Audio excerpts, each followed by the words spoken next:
Everyone, good morning. So all you guys excited? Yes? Okay, so let's kickstart today's session. Our first speaker, Mr. Amrit Sanjeev. He will be talking about the areas to focus for Indian Android developers. Mr. Amrit.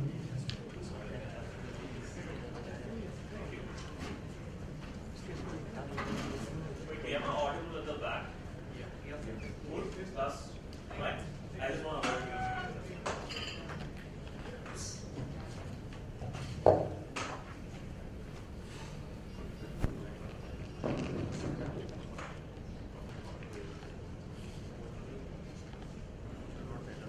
Okay. Quick show of hands to start with. How many of you guys are Android developers here? Good number. How many of you guys are from a web background? Nice. I hope a lot of this makes sense to the guys in web also. What I'm actually looking at is not to tell you the business areas around where you should work in Android. I'm looking at several principles people are kind of missing out on, and where developers are actually missing out on. And that's the whole deck that I have. The other thing that I wanted to kind of put as a disclaimer, all of these are my thoughts. It doesn't represent anything that my company does and all that. And also, none of this is rocket science. I mean, most of you guys will say, I know all this by the end of it. But the reality is, how many of you guys really use all this? That's where you should measure yourselves. When I say something about, okay, monetization is important, you say, yeah, I know that's important. But in your projects, how many of you guys really use this is what matters. Okay? So let me jump on to the presentation right away. Okay.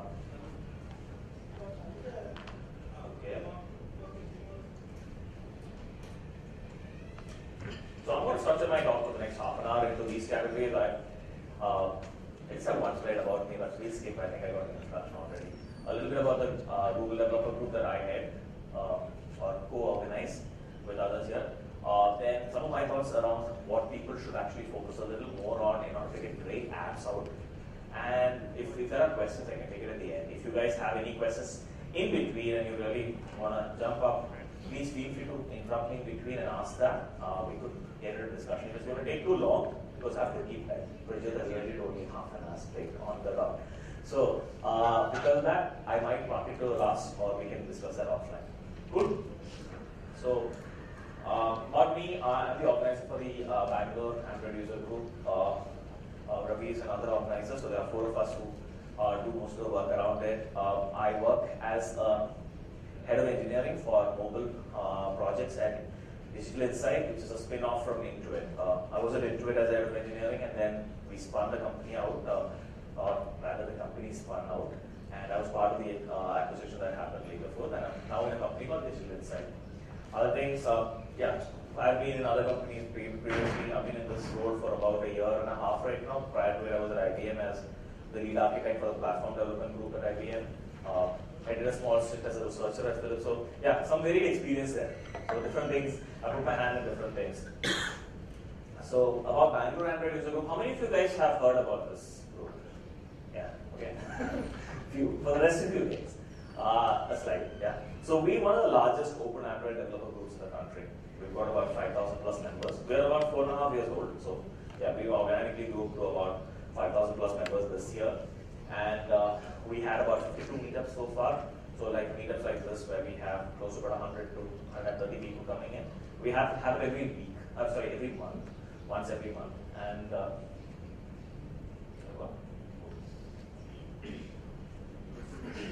excuse me.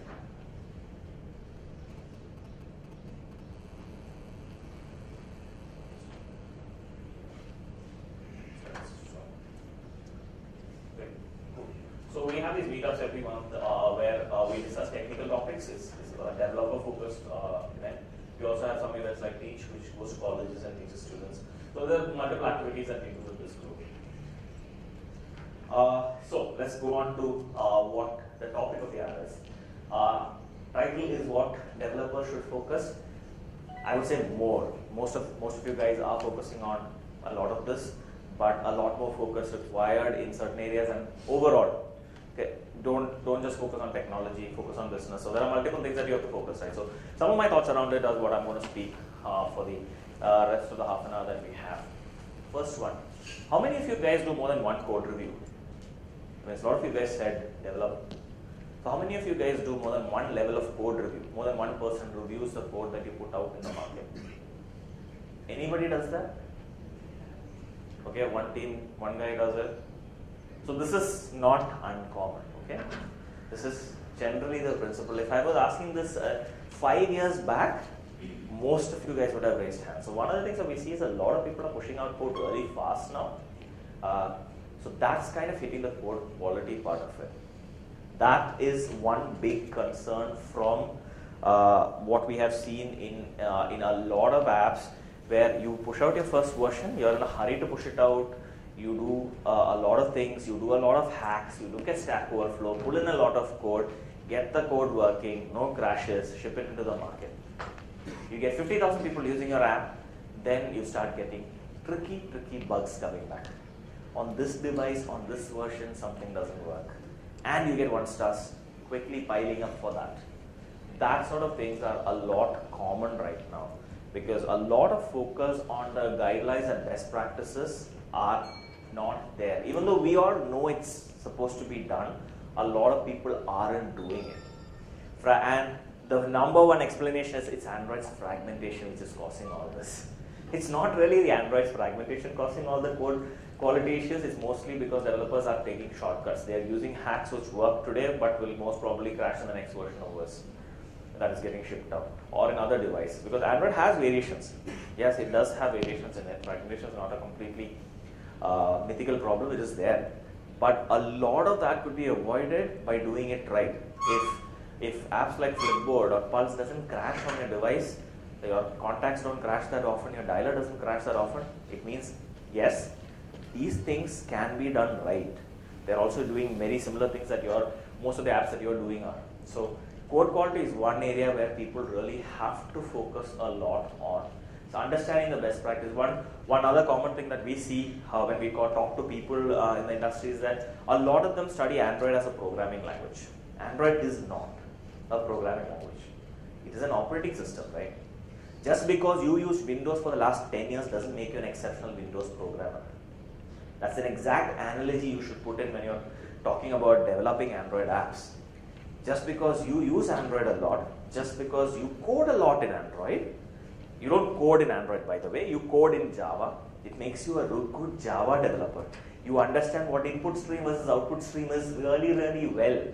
How does that really affect performance in Android is never something that you learn unless you start studying a little more deeper and understanding OS itself. I'm not saying be very technical, go deep dive into all these things, find everything before you write an app. Take the effort to understand each of the projects that you do. Take a little bit of effort to see how you can improve it from last time. Some of the things that we, again with code quality part of it, things that you've written this year might not be really the best solution next year, because there will be optimizations that are there.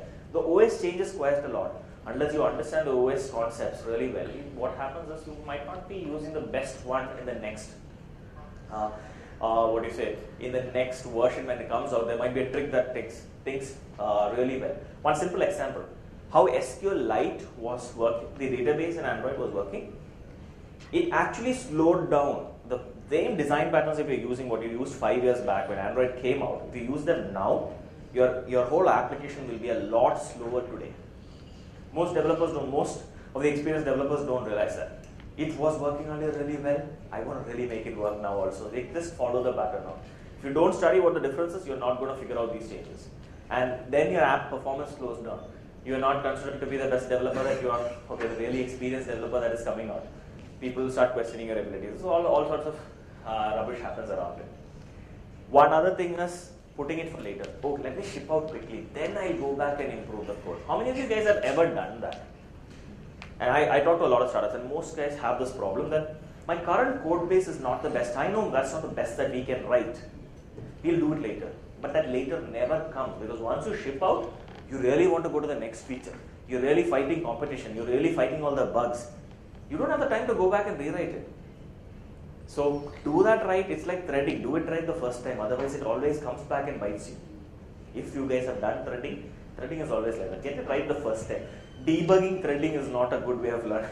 Doing it right, it always gets you into spending more effort and losing time on it. So very similar case here. Thinking that you will do it later is not a great way of doing it.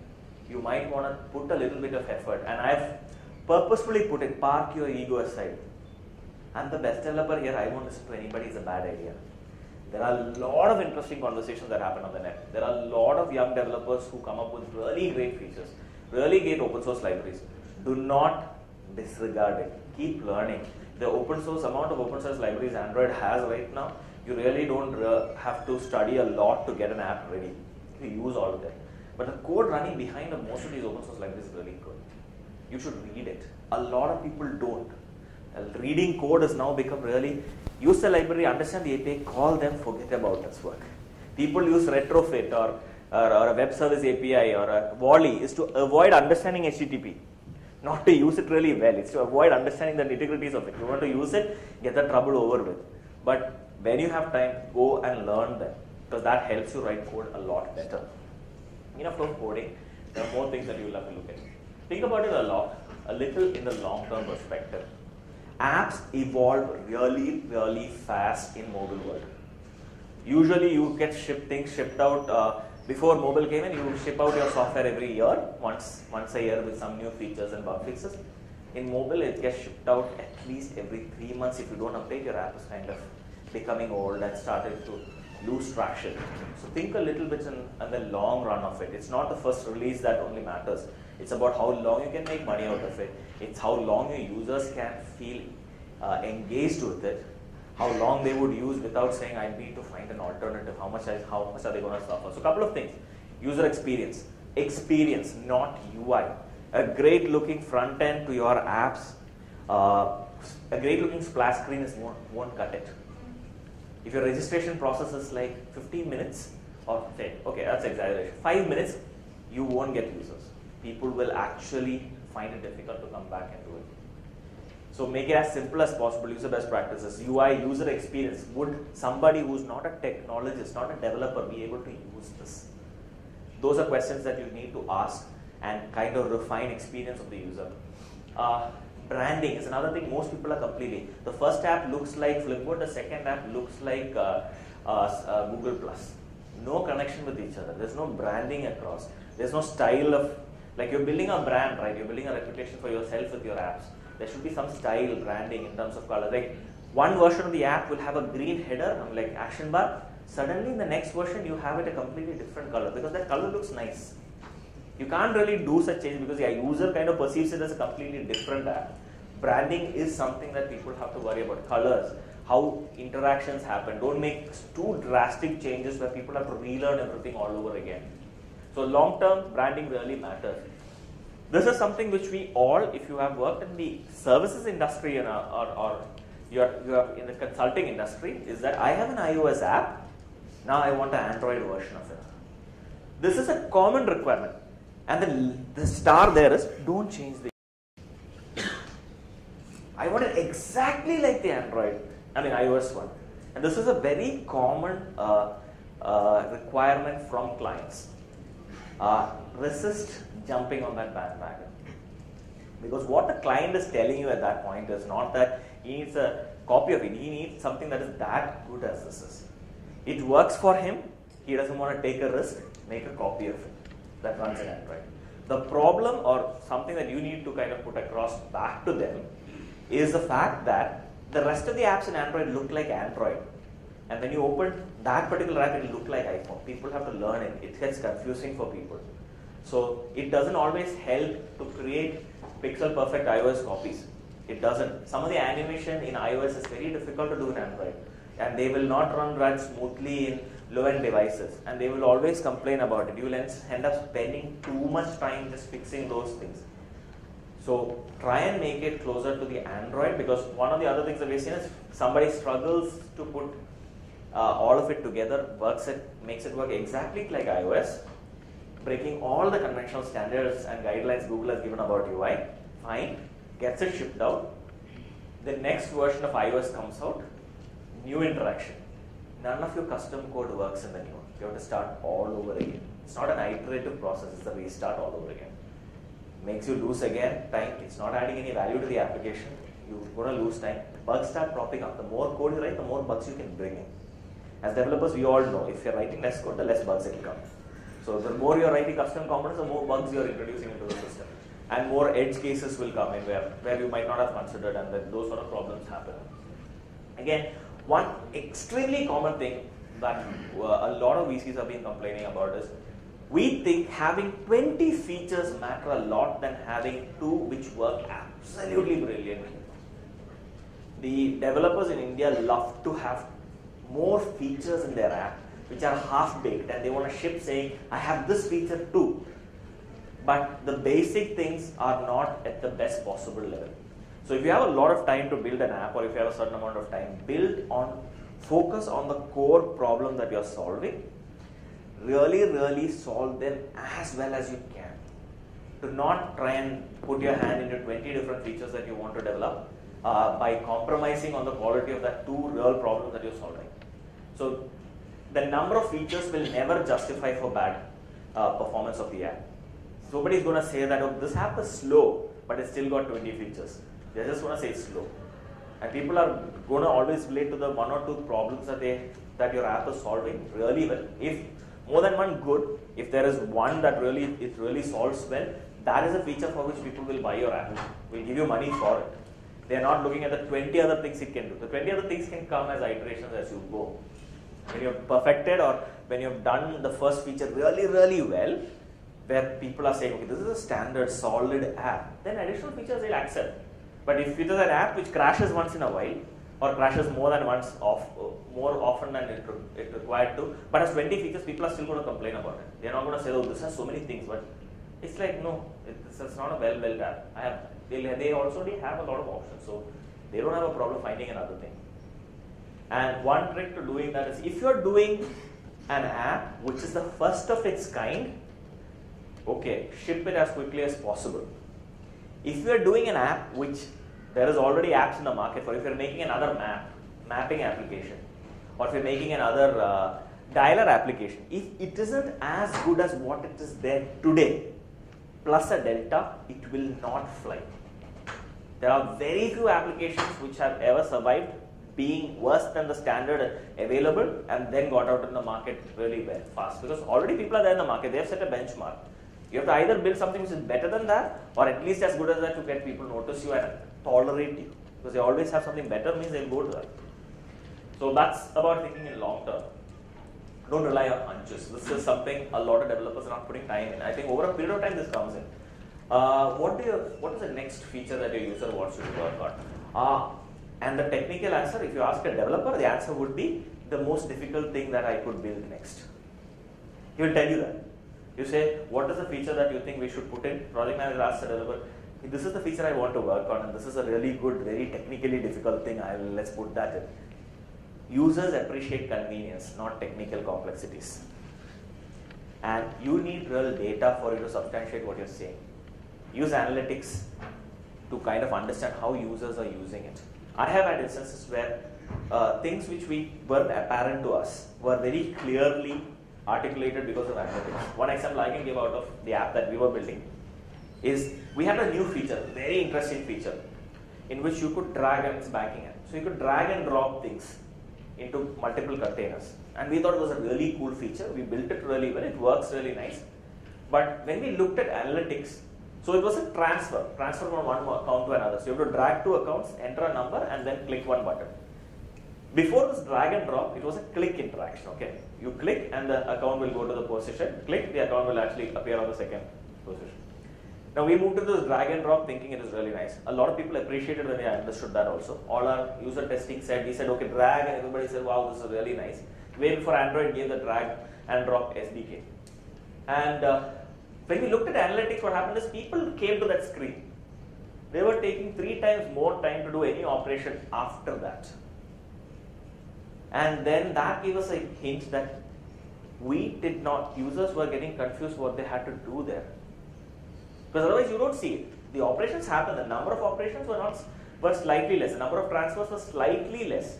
But then we saw that at that point, people were actually not doing the next operation, like usually it took 10 seconds for somebody to complete it. Now they're taking like 15 seconds on the, or 15 or 20 seconds on the screen. And we were like, okay. Then we did some more user study, and people were like, they're not sure, because drag and drop was not a standard interaction. It was technically a complicated thing for us to do. It was not standard interaction. People were not getting it. Simple solution: introduce 2 tooltips. When the screen first loads, he said drag and drop it into the appropriate places, and it just shows something going. And immediately the usage came back to its original state. People started giving us 5 stars for that particular feature. Same feature, same code. All we did was another 5 lines of code saying this is what you got to do. Telling the user. We wouldn't have understood it unless we had that analytics in place. So let the app trends talk to you. Understand what prioritize. The other one is crash reporting. Don't guess why it's crashing on the server. Had this. There are free tools. It takes 10 minutes to integrate into your app. Crashlytics is there, criticism is there, bug sense is there, Accra is there. There are many tools that are available automatically. You just have to put their jars in, use 5 lines of code at the max. I'm not exaggerating. 5 lines of code at the max in your app, and you'll start getting complete detailed stack traces of what is happening when a crash is happening on your user's device. User will complain saying, when I'm touching this button, everything is crashing. It might not be that button, it could be a background service running. It so happened that when he touched the screen, the background service crashed and it went. There was no correlation. You will still sit and work on that button for the next 2 days and still not solve the problem. Having more people who are irritated, and you get random errors. When you have a lot of background threads, syncing, things like that happening, you will get a lot of bugs which are, or errors and crashes that happen for which you can't directly relate to the UI.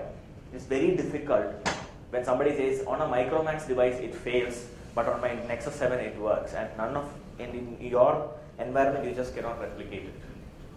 So crash reporting is another way to let your app tell you its problems. Look at that data to kind of prioritize what you want to put out in the next release. What is the maximum number of errors that are coming? In what is the category in which the maximum number of problems are coming? You might see that, okay, you are getting a maximum number of errors in database handling. So you might want to rewrite that module, put more focus there, get your developers to work a little harder on that part of it. Those sort of understanding of where maximum number of errors are coming, how many users are affected. Sometimes just one user is affected many times. Sometimes it's like a huge amount of your user base is affected. You want to retain as many users as possible, right? So yes, you want to actually look at that. The other one is feedback. Let your users talk back to you. Like I said earlier, developers look at the most technically challenging problem as the most interesting for the user. Not necessarily. The users will have a completely different perspective. I had an app where I was trying to do many new animations and stuff like that. And the number one user request when I added feedback was, can you give me a night theme? Can you give me a dark theme? It's too bright. Your screen is too bright. It was white on black, white background, black text and all that. And it's too screen to use it at night. It's a reading app. So I said, I do a lot of my reading, most users, I do a lot of my reading at night. I want a dark background. Made total sense. As a developer, it took me like 1 day to do it.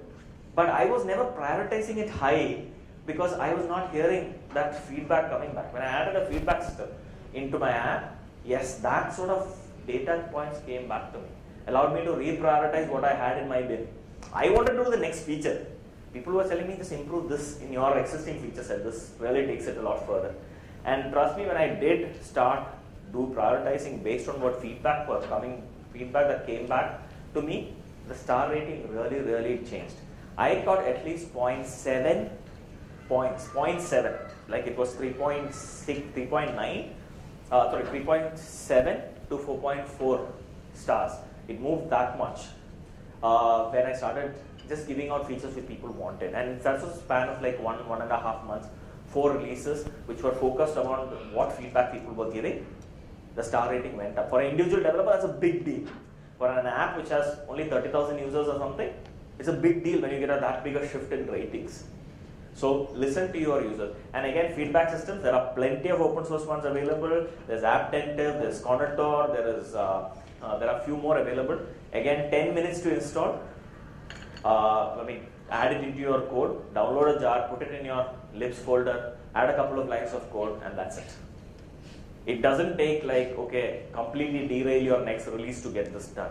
But have them in your app so that you don't have to rely on your best guesses to kind of decide where you're going. but you can have data points that validate it. And it really, really matters, because this one will be based on science, the other one is based on intuition. You lose your best developer in your team, your best developer decides to leave, he takes away all the knowledge of these hunches with him, if he was always right. Next guy can't work, the next guy doesn't have any understanding of the mobile world, he will not be able to tell you what's the next thing to do. So that's important there. So collect data points. Show me the money. Okay, this is an interesting section. Have a revenue model to start with. A common thing that we see a lot of developers saying is, I will release it for free. Let the app become really viral, then I will think of a revenue model. It's very difficult to put a revenue model into something that is not designed for it. And if this is how you are going to make a living out of it, 3 months later, when the money runs low on the bank, your passion starts dying out. It's the reality of it. When you don't get to get returns back. If you're having a job and this is a side thing that you do, a lot of people can give out apps for free. But if this is the way you're going to make a living out of it, have a revenue model in place. Think about it actively. Don't think that, okay, when I'm running short of cash in my bank, I will start monetizing my app.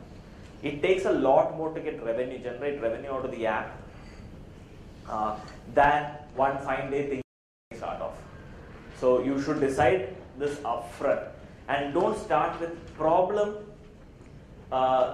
Don't start with technology. A lot of people say this, oh, there's a new feature that has come out called NFC. Let's build an app. Then say, using NFC, we can build an app like this. This app can solve this problem. And then ship it out. This is a common thing. Among techies, I also think like this at certain times. I'm like excited by technology. I want to somehow put it in the real world. I kind of create a use case. The user is not evaluating it. Does it solve a problem? That's where the user starts off.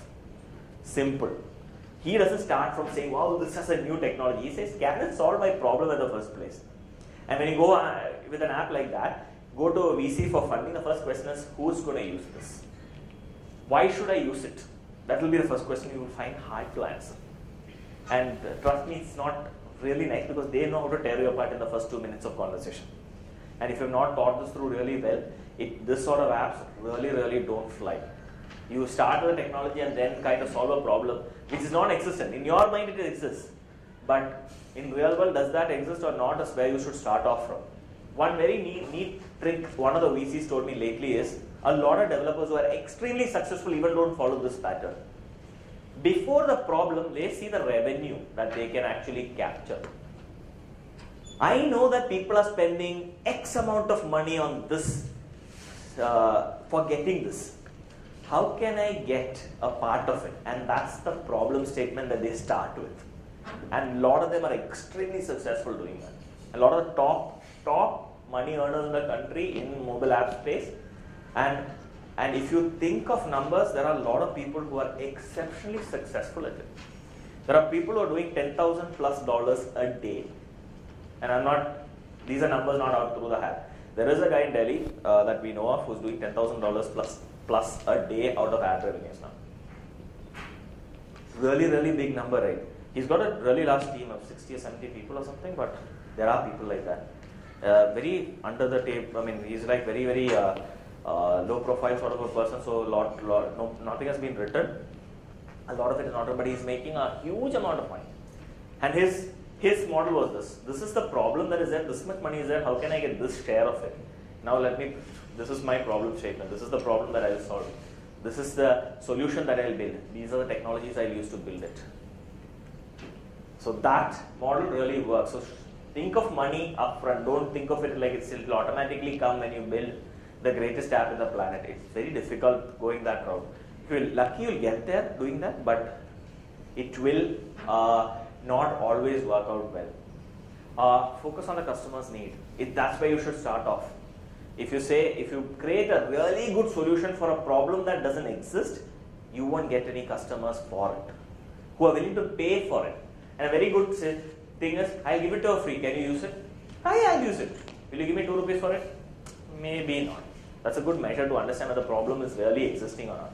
If you're going to create a mapping application that's going to help you navigate traffic really, really well in Bombay or in Bangalore, any of these cities I know of, you will get a lot of customers because the problem exists, right? Navigating the traffic is hard, you're solving it better, you will get more customers.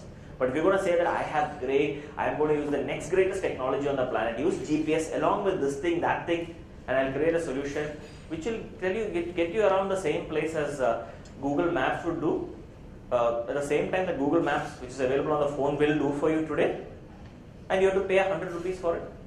Will you buy it? Will you pay for it? That's the sort of questions you need to ask. So think of the revenue upfront. A lot of people don't. Do some market analysis. When you're deciding to work on a certain group of apps, you really have to look at trends like these. This is straight out of App Annie. I just compared the last 3 years, and the statements I've written on the side are based on that. Last 3 years of usage of apps on Android, this is how things were tallying out. Communication tools are the #1 in India. Installation, they are ranking as #1 in India. That's the buzzer to tell me to shut up. So I've got my last slide coming through. So installations have increased. Communication tools installation. WhatsApp still reigns as the #1 installed app in the country. Viber still there on the top 5. Facebook Messenger again really high. Facebook again on that first 5 list. So communication tools installations have increased really high. People are spending more on utility. It was on games last 2 years. 2013 stats say that they are spending on utility apps. These are measures for you to think that yes, utility apps which need somebody paying for it will work for you. So these stats can be used to actually decipher them. There are like more. I'm just not saying that it's only one site that I'm pulling data out of. There's more sites which are doing this analysis for you, giving it out for free. Pull these sites and read, correlate them, kind of find out what's the best thing that works for you. Understand whether the need for what you're building is there, whether people will really pay for it, things like that. So you can use all these statistics to a good extent.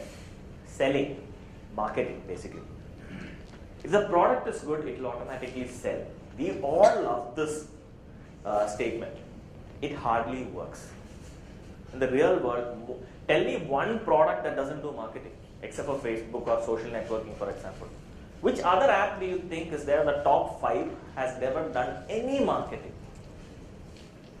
There's not even a single app that you can think in any category of app store, even in iOS or in Android or in the mobile space altogether. There's no single app which has gone there to the top of the rank, #1 app, without putting marketing dollars behind it. It is the reality of it. As technologists, we don't like that because that's an area we don't know about much. But it is an absolutely necessary thing to have. You really need some marketing behind it. Some people say it's a 60-40 split is good. 60% of technical brilliance and 40% of marketing brilliance.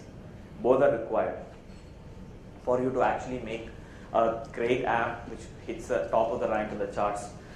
If you're not good at it, rather than building it all by yourself, like if you're a great techie, you're a great developer, you know everything about building something very well, rather than trying to study marketing for the next 6 months or 1 year, you can do that, that's fine. But focus on your strength. Get someone who is more inclined towards marketing, team up with them, give them that responsibility so that you are utilizing your time really well. You can't stop development for 6 months because you don't know marketing and then study marketing and come back, right? Some people are generally inclined to selling really well. Some people have that focus, some people have that sort of a business instinct that you call. Get one of those guys. If you're a hardcore techie, focus on the hardcore technical problems, but get the easier route is to actually get somebody who's focused on marketing, let them market, sell it while you build you work on your strength. This is the easier route. So that's the suggestion that I have. Last one. This is the last slide there. Do not reinvent the wheel. There is a lot of libraries out there, brilliant ones. If you want to actually talk to web services, there are at least 5 libraries out there which don't have any problems, any bugs lately. If you want to actually talk to, so web services like any Android app you can disassemble, most one will talk to a server, will store data locally, will display it on the screen, have some custom components and animation which makes it look nice, and maybe interact to some sensor on the device. It does nearly the same, right? Most of these apps out there. If you want to talk to web service, there are 5. Retrofit is there, Wally is there, Android Async is there, jQuery is there. There are these libraries which work brilliantly for you. Don't reinvent don't spend your next 3 weeks writing a networking library for yourself, unless it's an academic exercise for you to learn. If your intention is to build an app and throw it out there in the market as quickly as possible, do not reinvent the wheel, use one of this. Image loading is another common problem we all struggle. Picasso, Ion, Android Universal Library, Novoda's image loader, there are plenty of them beyond this also. These 4 really work well. And the amount of lines of code you write beyond your business case or what you want to do, which is basically load an image on the screen, is 0. You just write one line and it will load it for you. All the asynchronous task handling, cancelling it, optimizing it for the screen that you have, working with network breakages, slow network, all this is taken care by these libraries. Which also makes these libraries really good points of education. To understand how to write something with these properties, you can look at these libraries because they have proven ways of doing it. Like lately I had an instance where I had to write an algorithm which is optimized for the number of cores that you have on a device. Now there are multiple cores, there are octa-core, there are many things that are there on the market, right? Different chips are there. My first was Ion library had an algorithm written there. I went and evaluated if that works well for me, got me a pointer of where to start, started off from there. These sort of shortcuts can be taken. You don't have to go and study the entire theory or read a complete book before you can start off. These libraries have been written by people who've done this already. So there are a lot of things that you could actually relearn from there. So use them as much as possible. The other thing we sometimes lack is collaborating and networking. The best developer that you actually know of is the guy who is most probably released the most amount of open source libraries, is most active on social network, and is really talking in most of these conferences or coming to conferences, meeting people and sharing ideas. That is the best developer that we know of. So it's not the only skill that we look at as developers or technologists is not the ability to write code in a dark room like a hacker in a movie, sitting in a dark corner in a basement doing code. That sort of guys are very rarely successful in the real world. We don't know about them also. The top Android developers that we know of are people who share the most.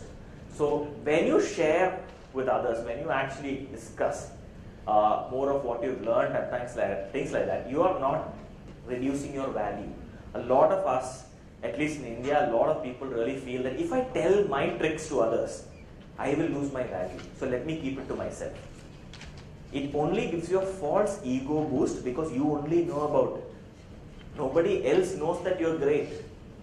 So collaborate and use an audience like this to network. Do not just sit with your friends during lunch and when you have a break, when you have a networking point.